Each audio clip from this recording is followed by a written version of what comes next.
নারায়ণ নারায়ণ। আরে আরে দেবর্ষি, নারায়ণ নারায়ণ। প্রণাম গ্রহণ করুন। এসো এসো। বলো, আজ হঠাৎ কি মনে করে? সংবাদ সংগ্রহ করতে জগৎ সংসার ভ্রমণে বেরিয়েছি। ভাবলাম আপনারও খোঁজ খবর নিয়ে যাই। এখানে সবাই কুশলেই আছে দেবর্ষি, তবে আজকে তুমি খুবই শুভ মুহূর্তে এসেছো। কেমন শুভ মুহূর্ত? একটু ধৈর্য রাখো দেবর্ষি, আপনার দাদা মাঙ্গলিক কাজ করার কথা ভাবছেন। আপনি সত্যই বলেছেন, কিন্তু আপনি কি করে জানলেন? উনি হলেন মহর্ষি ভৃগু, জগৎ সংসারের মহান জ্যোতিষী, ভৃগু সংহিতার রচয়িতা, মহান বিদ্বান এবং সাধক। ওনার ভবিষ্যৎবাণী এবং জ্যোতিষ গণনা কখনোই ভুল হয় না। আপনি চাইলে ওনার থেকে আপনিও জ্যোতিষ পরামর্শ নিতে পারেন। আমি আসলে বিবেক আর কর্মে বিশ্বাস করি, কিন্তু তার অর্থ এটা নয় যে আমি জ্ঞান আর জ্ঞানী ব্যক্তিকে অশ্রদ্ধা করি। আমি মহর্ষির জ্ঞানকে শ্রদ্ধা জানাই, কিন্তু আমি এটা বিশ্বাস করি যে ব্যক্তির সংকল্প যদি ঠিক থাকে তাহলে কোনো কাজই তার কাছে কঠিন নয়, আর নয় অসম্ভব। মনে হচ্ছে আপনার হৃদয়ে কোনো নবীন সংকল্প জন্ম নিয়েছে। হ্যাঁ দেবর্ষি, আমি আমার সতীর বিবাহের সিদ্ধান্ত নিয়েছি।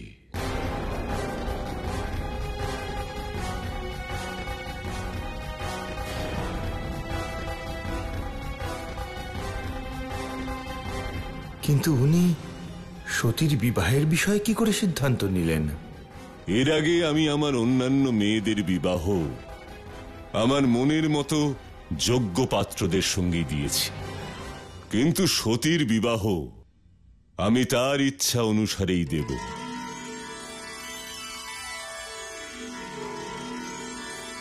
এ তো উত্তম সংবাদ, অতি উত্তম।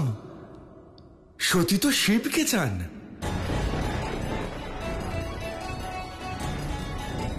শিবের সঙ্গে সতীর বিবাহ দেওয়ার সিদ্ধান্ত অতি উত্তম। পিতা ব্রহ্মা এ কথা শুনলে অত্যন্ত প্রসন্ন হবেন। আমি কি ওনাকে এই সংবাদটা পৌঁছে দিই?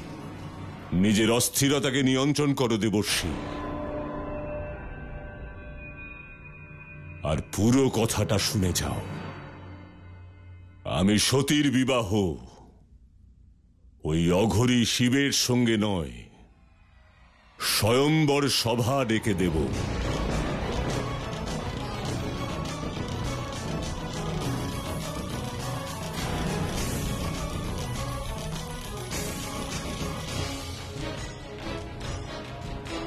সতী কখনোই আপনার এই সিদ্ধান্তের সঙ্গে সহমত হবেন না। সতী হলেন আদি শক্তি। উনি শুধু শিবকেই বেছে নেবেন, অন্য কাউকে নয়। চক্রবর্তী সম্রাটদের আমন্ত্রণ জানাবো, আর তাদের মধ্য থেকে যোগ্য পাত্রকে খুঁজে নেবে আমার সতী।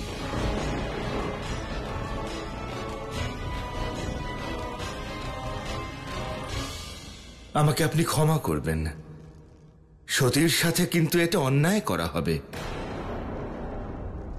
সতী হলেন আদি শক্তি, শিবের শক্তি, ওনারই আদি শক্তি।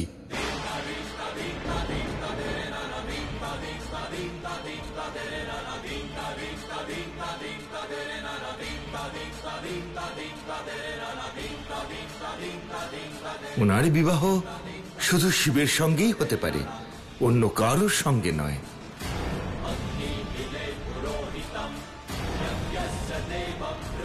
আর আপনার মন থেকে ওনার প্রতি এই অভিমান আপনি মুছে দিন। এই সত্যটা আপনি মেনে নিন যে সতীর জন্ম হয়েছে শুধু শিবের জন্যই।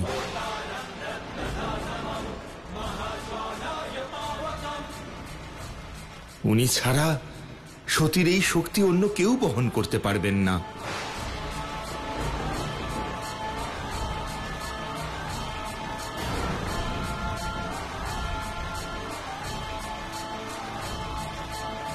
মিত্র, আপনি আপনার কাহিনী আবার শুরু করুন। আমার মনে হচ্ছে নারদমণি মহাদেব আর সতীর মিলনের জন্য উৎসুক ছিলেন।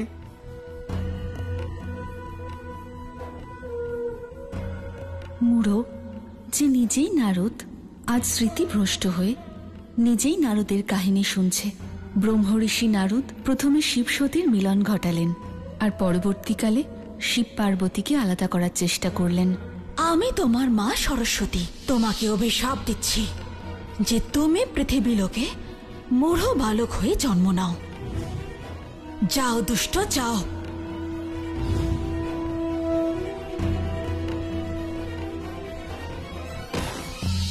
মিত্র, আপনি কি ভাবছেন?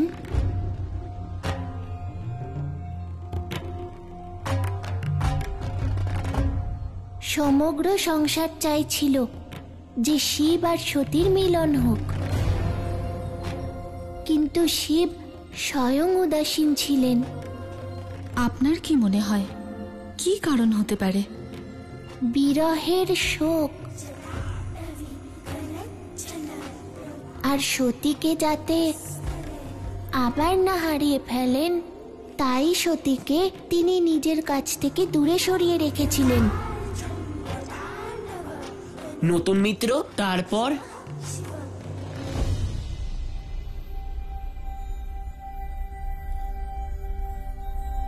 নারদের সমস্ত প্রয়াস ব্যর্থ হচ্ছিল জানিয়ে সম্পূর্ণ ব্রহ্মাণ্ড চিন্তিত ছিল। নারায়ণ নারায়ণ, মহাদেব মহাদেব। দেবর্ষী নারদ এইভাবে প্রভুর ধ্যানশিলার দিকে কেন যাচ্ছেন? মহাদেব, মহাদেব কোথায় আপনি? কি হয়েছে দেবর্ষী? আপনাকে চিন্তিত কেন দেখাচ্ছে? আমার চিন্তা ছাড়ুন নন্দী, আমাকে বলুন মহাদেব কোথায় আছেন? নতুন যুগের সূত্র সূচনা করতে গেছেন। কোথায়? স্থান তো জানা নেই। কখন ফিরবেন সেটা তো কেউ বলতে পারবেন না দেবর্ষী। সর্বনাশ হয়ে গেল, ভীষণ বড় সর্বনাশ হয়ে গেল। এ কখনোই হওয়া উচিত ছিল না। কিন্তু কি হয়েছে দেবর্ষী?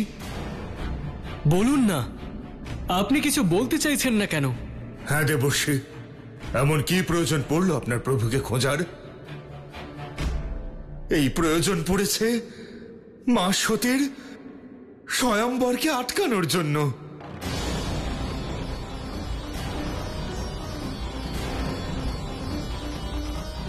না দেবর্ষী, এ হতে পারে না। মা সতী আর প্রভু দুজন একে অপরের পরিপূরক। প্রভু ছাড়া মা সতীর বিবাহ আর কারুর সাথে কি করে হতে পারে? কি করে, কেন, এইসব প্রশ্নের সময় নেই নন্দী। আমাকে যত তাড়াতাড়ি সম্ভব মহাদেবকে এই সংবাদ পৌঁছে দিতে হবে যে প্রজাপতি দক্ষ নিজের কন্যা সতীর স্বয়ম্বর সভার আয়োজন করতে চলেছেন।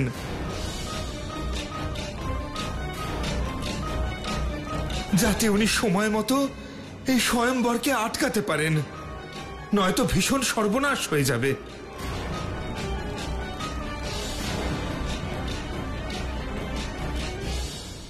কিন্তু দেবর্ষীর সমস্যা হলো এই যে আমরা প্রভুকে খুঁজবো কোথায়? এটা তো কেউ বলতে পারবে না দেবর্ষী যে এই মুহূর্তে প্রভু কোথায় রয়েছেন।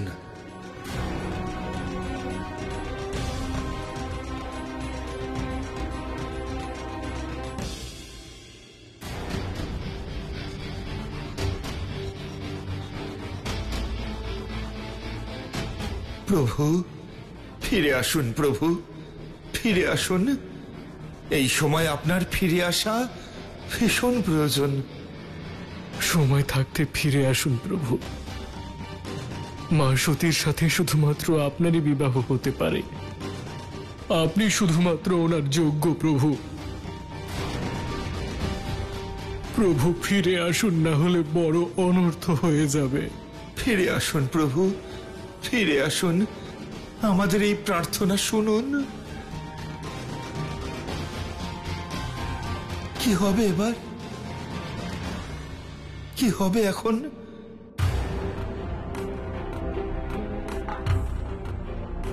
এখন তো শুধু একটাই উপায়, শ্রীনারায়ণ, যার হৃদয়ে সর্বদা প্রভু থাকেন।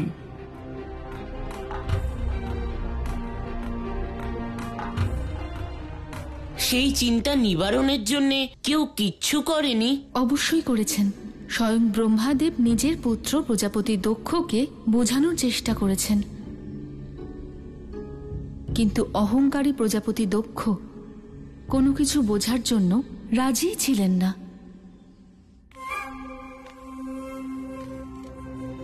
এবার তোমায় হারতেই হবে কাপালিক।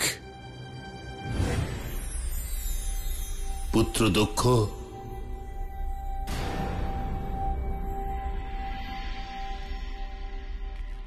প্রণাম পিতা। শুভ সময়ে আপনার আগমন ঘটেছে পিতা। আজ আমি সতীর সম্মতিতে তার স্বয়ম্বরের সিদ্ধান্ত নিয়েছি। ওই স্বয়ম্বরে সে নিজের পাত্র নিজেই পছন্দ করে নেবে। আমার কোনো জোর খাটানো বা হস্তক্ষেপ থাকবে না এই স্বয়ম্বরে। আমার সিদ্ধান্ত সঠিক তো পিতা? পুত্র দক্ষ, একজন কন্যার পিতা হিসেবে নিজের কন্যার সুখী জীবনের জন্য এই সিদ্ধান্ত অবশ্যই সঠিক।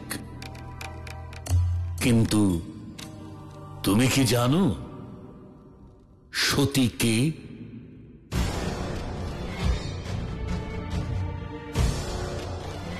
আমার কন্যা পিতা, আমার সর্বকনিষ্ঠা এবং আমার প্রিয় কন্যা। আমি লৌকিক বিচারের জন্য নয়, পারলৌকিক বিচারের জন্য প্রশ্ন করছি। তুমি কি সত্যিই জানো বাস্তবে এই সতী কে? কি বলছেন উনি? আমি বাস্তবে কে? দক্ষ, তুমি ভুলে গেছো আমি যা বলেছিলাম। তোমার তপস্যা, আদি শক্তির বরদান, সতীর জন্ম সব ভুলে গেছো।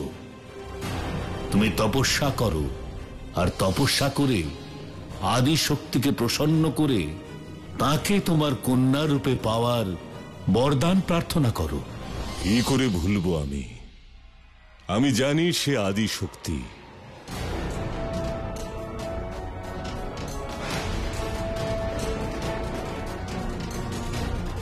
কিন্তু আমি এটাও জানি যে ও আমার কন্যা। এই সত্যটাকেও আমি ভুলতে পারি না। এই পরম সত্যকে তুমি ভুলে যেতে পারো যে আদি শক্তির জন্ম এই সতী রূপে শুধুমাত্র শিবের সঙ্গে পুনর্মিলন হওয়ার জন্য।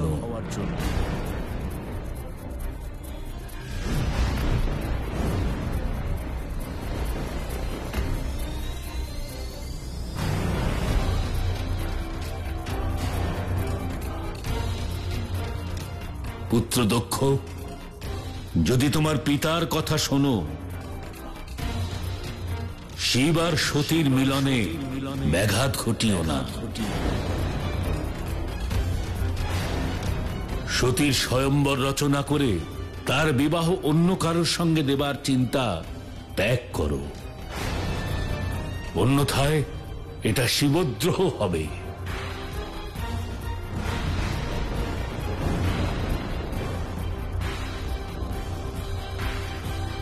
এটা করে তুমি নিজের মর্যাদা তুমি নিজেই ধ্বংস করবে। কাউকে পরাজিত করবার জন্য মনের মধ্যে আক্রোশ জেগে ওঠাটা অনিবার্য পিতা।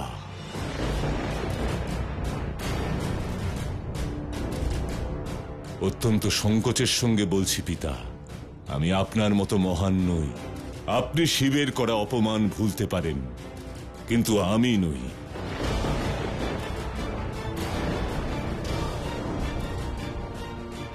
আপনি তো তাকেই ক্ষমা করছেন যে আপনার পঞ্চম মস্তক ছিন্ন করেছিল। দক্ষ, ওই মস্তক বেদ রচয়িতা ব্রহ্মাদেবের নয়, ওই মস্তক আমার অহংকারের ছিল।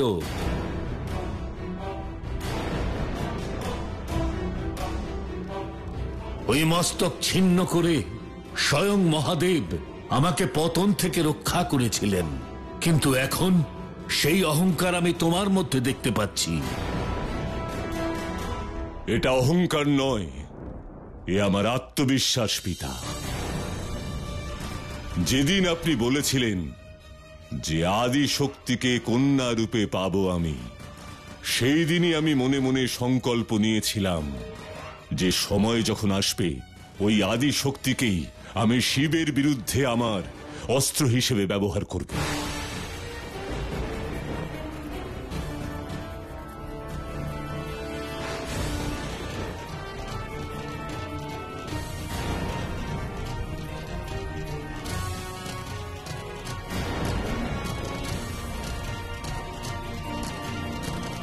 আর আপনাকে করা অপমানের প্রতিশোধ নেব।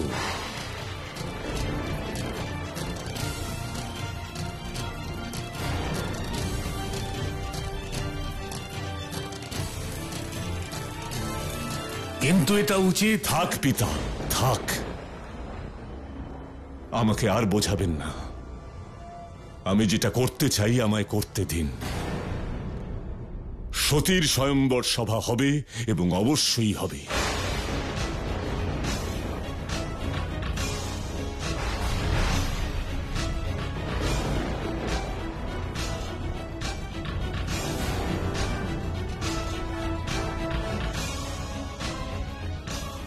যদি সতী আর শিবের বিবাহ আপনার স্বপ্ন হয়ে থাকে, তবে সেই স্বপ্ন আমার মৃত্যুর পরেই পূরণ হবে।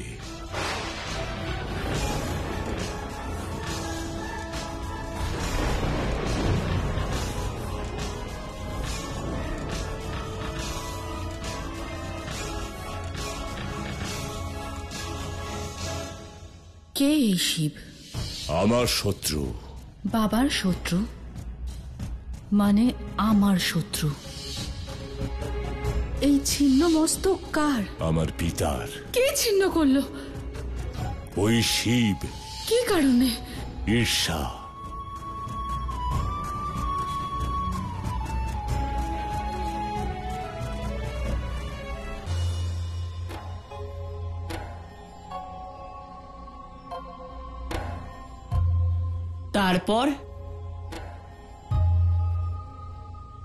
তারপর প্রজাপতি দক্ষ তো বুঝতে পারেননি, কিন্তু সতী বুঝে গিয়েছিলেন এই সম্পূর্ণ রহস্যকে, যে তিনি কোনো সাধারণ নারী নন, তিনি আদি শক্তি।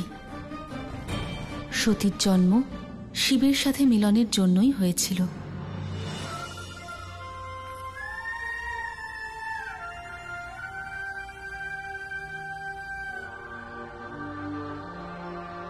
আজ আমি জানতে পেরেছি শিব, সেই আসল সত্যকে জানতে পেরেছি, যে কেন আমি এতদিন ধরে আপনার দ্বারা আকৃষ্ট হচ্ছিলাম।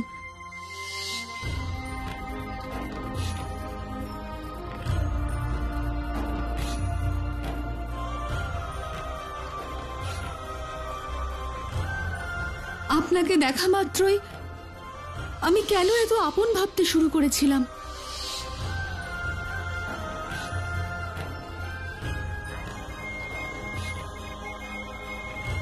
আমি আপনার আদি শক্তি, আর আপনি আমার শিব। আমি আপনার জন্যই জন্ম নিয়েছি। আপনি আমার শিব, আর আমি আপনার। কিন্তু একটা প্রশ্ন করতে চাই আপনাকে, যে সত্যিটা আমি আজ জানতে পেরেছি, সেটা কি আপনি আগে জানতেন না? বলুন শিব, আপনি কি সত্যিই জানতেন না যে আপনার আর আমার কি সম্পর্ক? আপনি জানতেন শিব, আপনি জানতেন, আর তা সত্ত্বেও আপনি আমাকে কিচ্ছু বলেননি, যে আমি আপনার আদি শক্তি আর আপনি আমার শিব। তাও সর্বদা চুপ করেছিলেন আপনি। কেন শিব? কেন সর্বদা অপরিচিতের মতন ব্যবহার করেছেন আপনি? তাহলে সতীকে, সতী আসলে কি? সতী, তুমি রাজকুমারী, তোমার স্থান প্রজাপতির রাজমহলে। কেন বলুন শিব, কেন?